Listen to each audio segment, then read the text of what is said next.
ingin menyampaikan daripada nasihat Hatim Al-Asam. Beliau pernah menyampaikan di dalam sebuah nasihatnya. Ini sebagai penutup daripada apa yang ulun sampaikan, karena masih banyak setelah ulun yang akan menyampaikan nasihat-nasihat. Hatim Al-Asam menyampaikan dalam nasihatnya yang ulun kutip di dalam kitab Al-Isti'dad li Yaumil Ma'ad yang disusun oleh Ibnu Hajar Al-Asqalani. Dikatakan, manidda'a arba'atan bila arba'atin fada'wahu kadhibun. Perhatikan, ini bagi orang yang mengaku-ngaku cinta. Perhatikan, manidda'a arba'atan bila arba'atin fada'wahu kadhibun. Barang siapa yang mengaku cinta, kepada 4 dan tidak dibuktikan dengan 4 yang lain, maka pengakuannya bakar rambut, pengakuannya bohong. Apa yang pertama? Manidda'a hubballah walam yantahi an maharimillah fada'wahu kadhibun. Barang siapa yang mengaku cinta kepada Allah, semua rezekinya diberikan oleh Allah, kesehatan, nikmat sehat, nikmat rumah, nikmat pekerjaan, nikmat istri taat, nikmat anak yang soleh solehah, atas pemberian Allah dia mengaku cinta kepada Allah. Walam yantahi an maharimillah, tetapi tidak berhenti daripada yang diharamkan oleh Allah, maka pengakuannya bohong, pengakuannya bakar rambut. Hadirin, coba perhatikan, di sini ada yang menarik. Perhatikan dengan serius. Beliau mengkaitkan cinta kepada Allah adalah dengan meninggalkan apa yang diharamkan oleh Allah. Beliau tidak mengaitkan cinta kepada Allah dengan melaksanakan perintah-perintah Allah, tidak. Kadang-kadang kan kita merasa kita sholat, kita puasa, kita zakat, kita haji, ini seakan-akan kita bentuk cinta kepada Allah. Tidak. Tapi beliau mengkaitkan cinta kepada Allah itu kaitannya dengan orang yang bujur-bujur berhenti daripada yang diharamkan oleh Allah. Sebab apa? Sebab seringkali kita, ulun pribadi bahkan merasakan, terkadang ibadah yang ulun kerjakan, amal kebaikan yang ulun kerjakan, walaupun mungkin zahirnya itu kebaikan untuk beribadah kepada Allah, tapi kadang-kadang niatnya bukan karena Allah. Kalau sudah musim kampanye, safari ke masjid-masjid, tujuannya apa? Mencari nama supaya nanti dipilih sama masyarakatnya. Tujuannya cari nama, amalnya ibadah.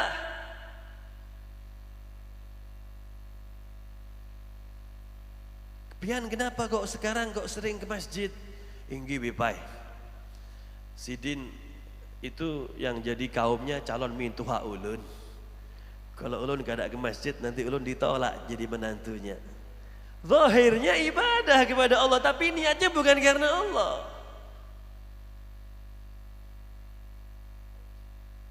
Kalau di luar, kalau di kotanya, Masya Allah kelihatan alim, kemana-mana sampai bawa tasbihnya, kemana-mana pakai kopiah. Di kotanya, karena banyak orang yang kenal, begitu pergi ke luar kota yang gak kenal sama dia, pakaiannya berubah sudah. Di kotanya gak pernah ke warung jablay, gak pernah. Di luar kota, langganan.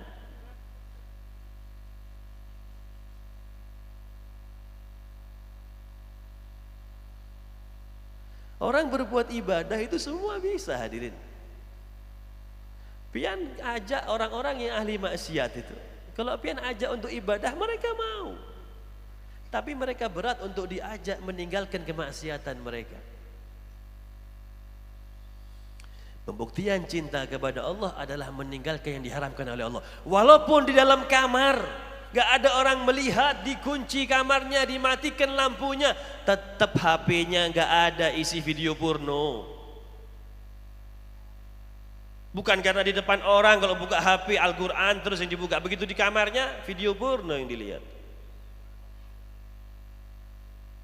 Seringkali orang itu beribadah kadang-kadang niatnya bukan karena Allah. Tapi kalau orang itu bujur-bujur gak maksiat, itu pasti niatnya karena Allah. Di dalam kamar gak ada yang melihat, tetap dia ibadah, tetap HP-nya aman daripada hal-hal yang tidak baik. Pembuktian cinta kepada Allah adalah berhenti berbuat yang diharamkan oleh Allah. Mudah-mudahan pembuktian cinta kita kepada Allah bujur, okay? Amin. Yang kedua, man idda'a hubban nabi wa yakrahul fuqara wal masakin fa da'wahu kadhibun. Barang siapa yang mengaku cinta Nabi Muhammad, sayang sama Nabi Muhammad, tetapi kada suka dengan orang fakir miskin, kalau duduk di majelis cari kekawanan yang kaya-kaya, alergi kalau duduk sama orang-orang miskin. Mengaku cinta Nabi Muhammad tapi pilih-pilih, gak mau berkawan sama orang-orang miskin. Lupa dia padahal Nabi Muhammad itu adalah orang miskin. Bahkan Nabi Muhammad saking miskinnya 3 bulan gak pernah keluar asap di dapurnya karena gak ada yang dimasak. Diriwayatkan beliau hanya memakan al-aswadain, kurma dan air selama 3 bulan penuh. Semiskin-miskinnya pian kada pernah pian sampai 3 bulan ya kada. Jadi kalau ada orang mengaku cinta Nabi tapi alergi sama orang miskin, itu pengakuannya bohong. Pengakuannya bakar rambut. Mudah-mudahan ini cinta kita sama Nabi bujur, amin. Karena Nabi itu sangat mencintai orang-orang fakir miskin. Bahkan beliau sering berdoa ini, kalau biar mau ulun kasih ijazah, Allah mahyini miskinan wa amitni miskinan wahsyurni fi zumratil masakin. Mau gak biar mengamalkan? Mau gak ada? Kasih ijazah sama ulun. Ya Allah, hidupkan aku dalam keadaan miskin, wafatkan aku dalam keadaan miskin, dan bangkitkan aku bersama orang-orang miskin. Mau diamalin sama dia? Semuanya pada minta kaya, padahal orang miskin itu masuk surga lebih dulu. Lanjut yang ketiga, biar gak panjang-panjang. Yang ketiga, ini tidak kalah pentingnya. Man idda'a hubbal jannah, barang siapa yang mengaku cinta surga, walam yatasaddaq, tetapi tidak bersedekah, pemalar, engken, pelit, bakhil, maka pengakuannya bakar rambut, pengakuannya bohong. Bahkan Nabi tegas ya, la yadkhulul jannah al-bakhil, tidak masuk surga orang yang engken. Hadirin, ini tegas loh hadisnya, tidak ada embel-embel lain hadis ini. Tidak masuk surga orang yang pelit, kata Nabi Muhammad SAW. Loh Beb, gimana? Sholat saya kan dikerjakan, haji saya kerjakan, puasa saya kerjakan, zakat saya keluarkan, kok saya gak masuk surga? Nabi yang bilang. Berarti Pak, berarti kalau pian sudah sholat, sudah puasa, sudah zakat, sudah haji, apalagi sudah berbuat amal-amal baik, lalu tidak menimbulkan dalam diri kita sikap dermawan kepada sesama, ini perlu dievaluasi Pak. Jangan-jangan sholat kita nggak bermasalah. Jangan-jangan sholat kita ini ada masalah. Mungkin wuduknya nggak sah, mungkin bacaan sholatnya nggak beres, hajinya mungkin dengan uang yang haram. Sebab kalau hajinya bujur, kalau sholatnya benar, kalau puasanya baik, kalau zakatnya tepat, pasti akan melahirkan dalam diri kita sikap dermawan kepada orang lain. Jika tidak menimbulkan sikap dermawan, perlu dikoreksi ibadah kita. Tegas Nabi mengatakan,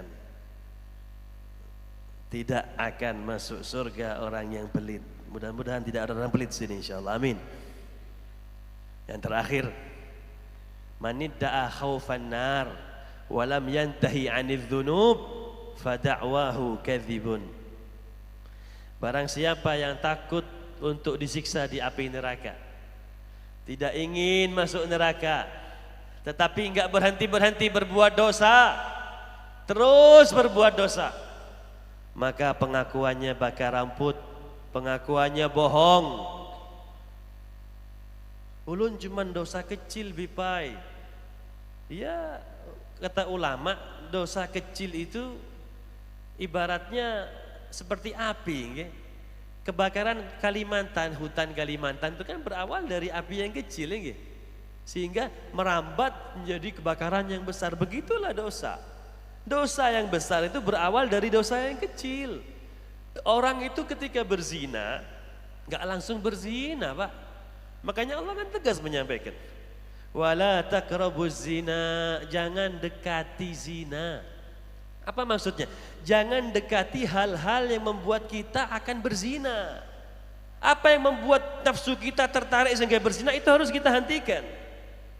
Oh, penyebab dari berzina itu pegangan tangan. Pegangan tangan itu awalnya karena tukar-tukaran nomor WhatsApp, akhirnya video call malam hari, akhirnya berjanjian, goncengan, akhirnya cari tempat, kalau punya uang di hotel, kalau nggak punya uang di kebun-kebun. Terjadilah berzinahan. Jangan pernah meremehkan dosa kecil. Begitulah nafsu menjebak kita. Oh, nggak apa-apa, ini cuma dosa kecil, nanti dengan wudhu akan hilang dosanya. Itu tipuannya nafsu itu. Ingat, nafsu lebih hebat daripada 70 setan. Jangan pian terpedaya dengan nafsu. Buktikan kalau memang pian bujur-bujur. Kita semuanya kalau bujur-bujur benar untuk tidak ingin masuk ke neraka, jangan pernah percaya dengan nafsu. Mudah-mudahan ini apa yang ulun sampaikan bermanfaat untuk ulun dan pian seberataan. Itu yang dapat ulun sampaikan. Wal afu minkum, mohon maaf juga kepada para habaib.